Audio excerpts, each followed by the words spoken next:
today we'll be talking about cardiovascular disease. Now, when we're talking about cardiovascular disease, we're not just talking about heart disease. We're talking about strokes. We're talking about things related to peripheral artery disease. This cardiovascular disease is the single greatest cause of premature death worldwide, and there are specific things that we feel need to be known by the individual as we go along.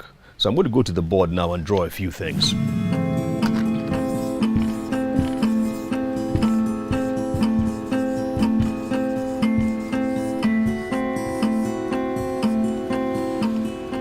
What do you need to do to take control of your cardiovascular health? A couple of things that we need to know, but first we want to go through some statistics because I think it's very important that we understand where we come into place, where cardiovascular disease stands in the whole scheme of things. Cardiovascular disease, heart disease, and stroke especially, of the top 10 causes of death, they are the top two. Also, we know that 80% of deaths related to heart attacks and strokes happen in developing countries. That's countries like Nigeria and other parts of Africa. So we have a serious problem when it comes to cardiovascular disease. And if you look at the slide in front of you, you will see that it says that 45% of African American men and 48% of African American women have some form of cardiovascular disease. These are statistics taken in the United States. They have all the access to all the healthcare facilities, but they still have, among the black people, higher rates of heart attacks and strokes. Why is that so?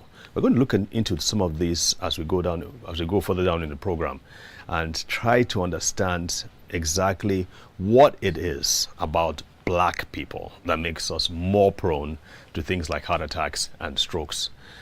Now, of course, it happens in the developed world. It's happening in the developing world, like we said. Another statistic I want you to look at. 2015, for the first time ever, heart attacks and strokes cracked the top 5 causes of death in sub-Saharan Africa. Never before. It was always about infections and issues like diarrhea and dehydration. But for the first time ever, you are now seeing the disease that was absolute province of the developed world. We're now seeing those two diseases cracking the top 5. And it means we should pay attention to these things.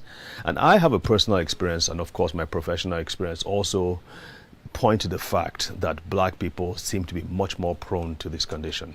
Professionally, I began to see patients saying, well, I'm on 4 different medications, I'm on 5 different medications for my blood pressure. And yet, their blood pressure wasn't being controlled. They were seeing cardiologists, they were seeing healthcare professionals who had done all the tests and prescribed the right drugs for them. So it wasn't like they just went to a chemist and they just decided to ask the pharmacist, what drugs do you have for hypertension? They were being given the right drugs, and yet they still had high blood pressure. It wasn't being controlled. In addition, these were people who were also doing the other right things. They were watching their food, their diet. They were also exercising. They were trying to keep stress levels at as low as possible. And yet they didn't have their blood pressures controlled. That used to bother me a lot, because I'm like, how can you be doing all the right things and still be prone to heart disease? In my personal life, this is about 10 years ago now, I don't know, maybe 15 years ago. In my 30s, my early 30s, I used to have, once in a while, I would just have this pain in the left side of my chest. And it would be this gripping, grinding pain on my left side. And think about this, I was in tip-top shape. I had, my body fat percentage was less than 8%. Which means that I wasn't overweight by any stretch. I had a decent diet. I was a sportsman, and yet I still had these gripping pains. First thing in the morning, the first few steps, I'd get up and walk around from place to place, and I would feel these like pins and needles. And I knew, being a doctor, I knew these were all signs of cardiovascular disease.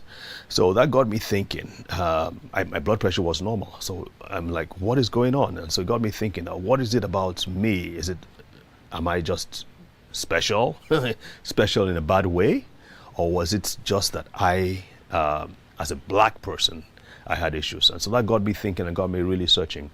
And in the course of this program, we're going to see some of the things that we found out that responsible for black people having cardiovascular disease and being more prone to cardiovascular disease.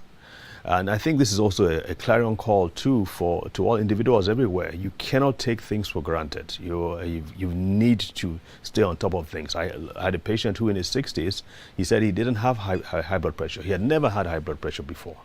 And yet when we sat him down and took his blood pressure, it was through the roof. So we're going to be talking about these things, and please, I hope you will stay tuned. You will send in your comments, you can send your questions in, and we will be sure to get back with you before the next program. So we'll keep this conversation going. Stay tuned and we'll be right back.